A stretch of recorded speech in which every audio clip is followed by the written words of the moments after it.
Bonjour à ceux qui ouvriront cette vidéo. Euh, je ne fais pas de vidéo normalement. J'en regarde beaucoup, mais bon, j'en ai fait une fois sur cette chaîne il y a un petit bout de temps pour essayer. Euh, voilà, j'ai pas, ça ne m'a pas donné envie de continuer jusqu'à maintenant. Et puis, bah, le vinyle tag étant là, et puis je sais pas, les questions m'inspiraient, on va dire. J'ai eu envie de le faire pour m'amuser, et puis c'était une occasion de refaire une vidéo de manière un peu pertinente. Voilà. Alors, on va commencer tout de suite. Meilleur achat de 2024, neuf ou ancien? Colosseum, Valentine Suite. En fait, meilleur achat parce que, autant pour les conditions dans lesquelles j'ai trouvé que pour le son, hein, pour ce que c'est. C'est un album, c'est du jazz rock progressif anglais, album de 1969, ça c'est une édition 69, peut-être française, j'en sais rien. Donc je savais que c'était bien en fait, mais je l'avais jamais écouté cet album. Et en fait, je l'ai trouvé dans un dépôt-vente. Vous savez, le genre de dépôt-vente où voilà, vous avez des tonnes de CD qui sont entassés les uns avec les autres. Là, il y en avait à peu près 1500, 2000, j'en sais rien. Donc j'ai passé du temps, du temps, du temps. Et c'était littéralement le tout dernier que j'ai vu. Et donc je me suis dit, waouh, cool. Sorti, voilà, label Vertigo, français, il me semble. Et voilà, et dans cette même journée, durant le même période de diggage, de digging, j'ai trouvé un autre pressage Vertigo d'ailleurs de Uriah Heep. Donc voilà, c'était cool, c'était une belle journée. Belle journée, donc voilà. Colosseum, Valentine Suite. Il faut que j'aille plus vite parce que sinon ça va être très long. 50 ans plus tard, meilleur album de 74. Alors je pense que c'est plutôt de 75, puisqu'on est en 2025. Je vais partir sur 75. Donc je suis parti sur un artiste dont je pensais, j'étais quasiment sûr qu'il avait fait un album en 75 et que ça allait être bien. Et donc ça l'est, effectivement. Herbie Hancock, Mindchild. Album qui groove à mort, quoi. À l'Herbie Hancock, hyper bien. Voilà. Un album qui définit un genre. Paul's Boutique des Beastie Boys. Sorti en 88 ou 9, je ne sais plus. Mais qui définit un genre, bah, le hip-hop évidemment, mais ce hip-hop qui est dans cette période-là, utilise de plus en plus de samples, même si ça s'est toujours fait, hein. Mais je sais pas, ça se développait, peut-être, enfin le sampling s'est développé beaucoup à cette époque-là. C'est d'ailleurs là qu'il y a eu commençait à y avoir des procès, des choses comme ça, me semble-t-il, si je dis pas de bêtises, ce qui serait pas étonnant. Euh, voilà, donc dans cet album, il y a 15 morceaux, et dans ces 15 morceaux, sur ces 15 morceaux, en fait, il y a 105 samples utilisés. Voilà, c'est un truc incroyable, c'est une espèce de millefeuille. En fait, j'ai lu d'ailleurs que les 105 samples, là, si vous écoutez chacune des morceaux entiers des 105 samples, vous en avez pour 10 ou 11 heures d'écoute. Donc les mecs ont bien digué quand même pour faire ça. Ce sont les Dust Brothers qui ont fait ça à l'époque pour les Beastie Boys et c'est hyper cool, quoi. Je crois qu'il a pas très bien marché, mais il est devenu mythique par la suite. Beastie Boys, Paul's Boutique. Hmm. Meilleur groupe de votre pays d'origine, bah, j'en ai pas beaucoup, hein, donc on est en France. J'en ai pas beaucoup, mais j'ai quand même, voilà, je vais prendre celui-ci, Sortilège, groupe de heavy metal power, quoi, très épique. Ça chante en français. Dans le style, c'est assez reconnu, hein, cet album-là est assez reconnu dans le genre. Et voilà, français, Sortilège. Un artiste qui vous manque terriblement. C'est larmoyant comme moment, mais voilà, j'ai envie de répondre à toutes les questions. MF Doom. MF Doom, artiste dont je suis tombé, voilà, coup de foudre artistique, on va dire. C'est un peu pompeux de dire ça, mais coup de foudre musical, quoi, en fait. Dans début des années 2000, où j'ai acheté plein d'albums de lui, dont celui-ci. Donc hip-hop avec une signature un peu particulière, assez particulière. Il va chercher un peu partout ses samples. Euh, Pas dans des univers assez populaires, on va dire. Et il en fait des choses géniales, quoi. Euh, album live de votre collection. Alors j'aurais pu prendre After Death, pardon, de Iron Maiden, pardon, ou Made in Japan de Deep Purple, mais j'ai pris autre chose. J'ai pris un album de hip-hop de deux DJ qui mixent en live, donc DJ Numark et Cut Chemist, en 97. Euh, donc voilà, c'est génial. Je sais pas si vous connaissez. Voilà, qu'on collaborait avec Jurassic 5. C'est un peu plus connu ça. Et ben voilà, c'est génial quoi. Ça passe du hip-hop classique. Ça passe par la BO des Trois Petits Cochons. Et puis on a du Vangelis dedans, entre autres. Entre autres choses, il y a plein de choses là-dedans. Il y a du K2000 aussi. Enfin bref. Tout ça, c'est hyper bien mixé. Et c'est génial, c'est excellent. Euh, Votre partenaire vient de vous larguer. Quel album écoutez-vous? Eh ben, je suis plutôt de ceux qui écoutent des trucs tristes quand ils sont tristes, en fait. Je sais pas. C'est l'âme humaine est comme ça. Je saurais pas expliquer. On aime bien se rouler dans la tristesse, sans doute. Donc, album Alias et Tarzier. Brookland Darklin. Album croisement entre folk et hip-hop électro, avec Alias, rappeur, et Tarzier qui est plutôt dans le folk. Donc voilà, assez mélancolique et avec des belles couleurs. Voilà.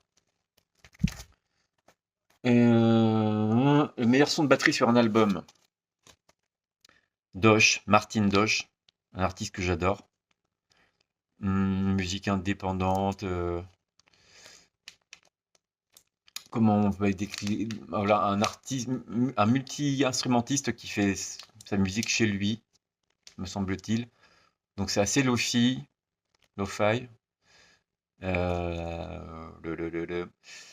Et donc la batterie, donc il joue de la batterie. Principalement, en fait, en concert. Je l'ai jamais vu en concert malheureusement, mais il est souvent derrière sa batterie. Il joue aussi du clavier. Et donc son son de batterie, étant donné que c'est lo-fi, son son de batterie est pur en fait. Donc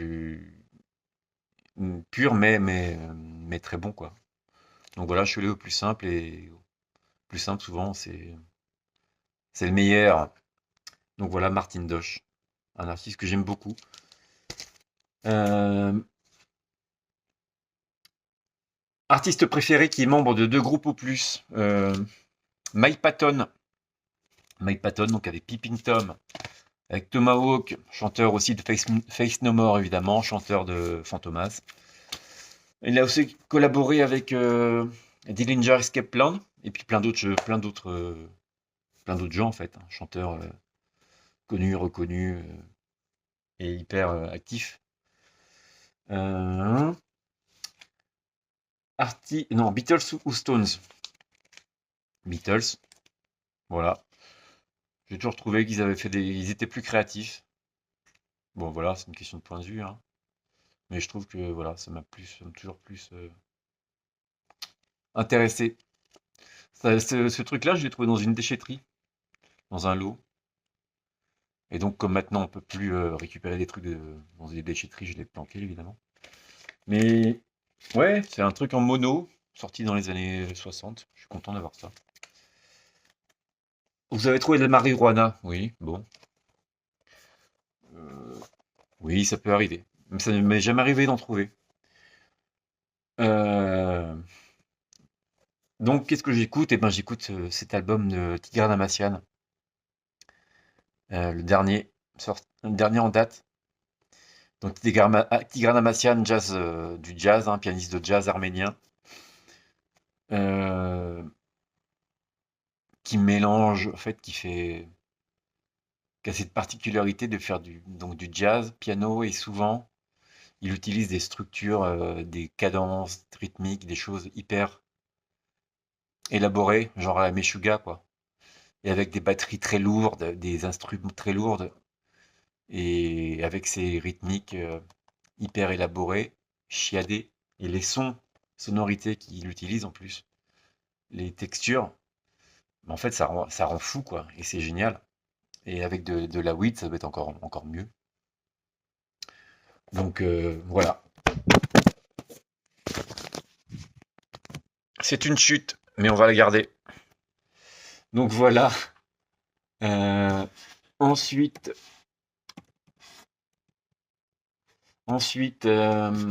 pardon, un artiste, un album des années 80 que vous écoutez encore. Bah, une artiste des années 80 que j'écoute encore, enfin, en l'occurrence, voilà, Shadé. Parce que Shadé, c'est cool. C'est hyper cool et c'est de très grande qualité. Voilà. Un artiste dont les positions politiques t'ont dégradé. Alors, dégradé, c'est un peu, enfin, je pense que c'est mal traduit. Parce que dégradé, c'est un peu fort. Mais pour répondre à la question, je vais dire Renaud. Alors, j'adore cet artiste, hein. Mais voilà, cet album particulièrement, il y a Hexagone, il y a Société tu m'auras pas. Il dit des choses assez radicales, finalement. Et quand on est ado, ben, on y croit, on s'y accroche. Vous sentez ou pas l'amertume chez moi? Non, j'exagère un peu, mais voilà. Plus on avance et plus on se rend compte que finalement, ben, ce sont des chansons et que bah, l'homme évolue. Donc bon, voilà. Je pas vraiment non plus, je me suis pas senti dégradé, hein, mais voilà, déception, on va dire. Déception à un moment donné, mais bon, ça s'est vite passé, hein. Son label préféré, eh ben, je reviens sur les artistes qui constituaient, enfin voilà, les artistes pour le album, pour la séparation et album pour le son de batterie. Ce sont des albums qui sont sur un label que j'aime beaucoup, qui s'appelle Anticone, avec cette petite fourmi. Album, euh, label de Los Angeles, qui a été monté dans les fin 90, dont j'ai beaucoup d'albums en fait que j'ai acheté dans les années 2000. Donc voilà, c'est principalement hip-hop électro. Même si ça fait un petit moment que j'ai pas écouté, j'ai pas acheté une de leurs productions, mais voilà, j'adore beaucoup, j'adore tout ce que j'ai d'eux en fait. Une série de 3 super singles alors. Pareil, chacun fait un peu ce qu'il voulait, donc j'ai pas très bien compris, mais je vais faire un peu ce que je veux aussi, et puis ça va me permettre, en fait, cette vidéo, ça va me permettre aussi de montrer un peu l'éventail des choses que j'aime. Donc je vais partir sur un artiste qui fait encore autre chose. En l'occurrence, Venation Snares, qui fait du breakcore. Donc ça, c'est une série de 3 maxi qui sont sortis entre 2001 et 2003, sur le même label, Imen Records. Et donc, vous allez voir, c'est le même visuel, plus ou moins, avec ces espèces de petits timbres. Donc ça, c'est Dol Dol Dol, de l'album Dol Dol Dol. Ça, c'est Fine Candace, de l'album Fine Candace. Et ça, c'est Nympho Matriarch, de l'album je ne sais plus. Mais bon, là, on est sur du breakcore très, très dur, très indus. Il a évolué ensuite après sur des choses un peu plus colorées, un peu plus rondes, on va dire. Voilà, Venetian Snares, artiste que j'aime beaucoup. Un achat RSD que tu écoutes régulièrement? Non, je fais pas ça. Je fais pas de RSD, en fait, ça m'intéresse pas de. Peut-être que j'en ai sans le savoir, mais bon, bref. Tu veux être réincarné, voilà. Tu peux être réincarné en n'importe quel artiste mort ou vivant. Qui sera-t-il? Eh ben, en réfléchissant bien, je me suis dit que voilà, t'en trouvais un artiste qui avait vécu des choses folles à travers les années. et puis qui était plutôt bon. Donc, Paul McCartney, qui a dû vivre des choses absolument folles dans sa carrière, ne serait-ce qu'avec les Beatles. Ça a dû être quand même une période un peu zinzin, comme on dit. Donc, et puis, en termes de composition, il est quand même très très fort. Les 3 meilleures lignes d'une chanson. Alors, j'ai choisi, c'est compliqué, on pourrait prendre beaucoup de choses, mais voilà. J'ai pris cet album de Beck, One Foot in the Grave. Ça, c'est une réédition. Alors, Beck, je connais, j'écoute depuis 25-30 ans. Je l'ai découvert en, je sais pas, 97, un truc comme ça. Et donc, ça, c'est une réédition qu'on m'a offert avec des inédits. Voilà. Et il y a une chanson que j'aime beaucoup qui s'appelle pardonnez-moi pour mon anglais, Hololog. Et les lignes, ce sont après Beck, hein, euh, peut-être que interprète mal ces paroles, mais bon, je sais pas, ça sonne bien dans ma tête. Je vais vous le faire en anglais, pardonnez-moi. Walk till you're restless, sleep till you're tired, wake up without thinking you're the one that I desire. Donc je traduirai moi, marcher jusqu'à ce qu'on soit reposé, dormir jusqu'à ce que l'on soit fatigué, se réveiller sans penser que tu es celle que je désire. Voilà, une traduction en français c'est toujours pourri, hein, donc, mais bon, j'aime bien comme ça sonne. Un album dont tu ne te lasses jamais, quasiment tous ceux que j'ai derrière moi en fait, hein, bon. Mais puisqu'il en faut un, je vais choisir un groupe dont j'entends jamais parler en fait, qui s'appelle Alabama Shakes. Voilà, un groupe américain. C'est leur deuxième album de 2015 déjà. C'est plutôt, on va dire, c'est du rock, vraiment rock, blues, rock. En fait, comme du rock comme les Américains savent le faire en fait. Et pareil, coup de foudre. Une nuit où j'arrivais pas à dormir, je vais sur YouTube et je tombe sur un de leurs concerts et voilà. Vraiment coup de foudre quoi. Dans la suite, j'ai acheté leurs 2 albums. Je vais les voir en concert, Casino de Paris, enfin bref. Voici le groupe. Avec Brittany Howard, la chanteuse, qui a une voix. En fait, sa voix, son énergie sont hyper communicatives. C'est puissant, c'est. Je sais pas, ça emporte, c'est. Voilà, j'adore. J'adore. Elle fait une carrière solo qui est sympa. Après, bon, c'est sympa, mais j'ai pas d'album d'elle en solo, en fait. Et j'espère qu'un jour, il ressortira un troisième album ensemble. Et oui, donc, dont je me lasse jamais parce que, voilà, quand il est sorti en 2015, j'ai dû l'écouter, je sais pas, what 1000 fois, quoi. Mais je l'écoute encore avec beaucoup de plaisir. Et puis, voilà, dernière question. Euh, Ta chaîne VC préférée, eh ben, je dirais des Scuds et du Pif, dont je ne manque jamais les, les vidéos. Voilà. Pardonnez-moi si c'est trop long, pardonnez-moi le bafouillage, pardonnez-moi les incohérences, peut-être les imperfections, les. Mais bon, voilà. 19 minutes maintenant, c'est déjà trop long. Merci d'avoir regardé si vous l'avez fait.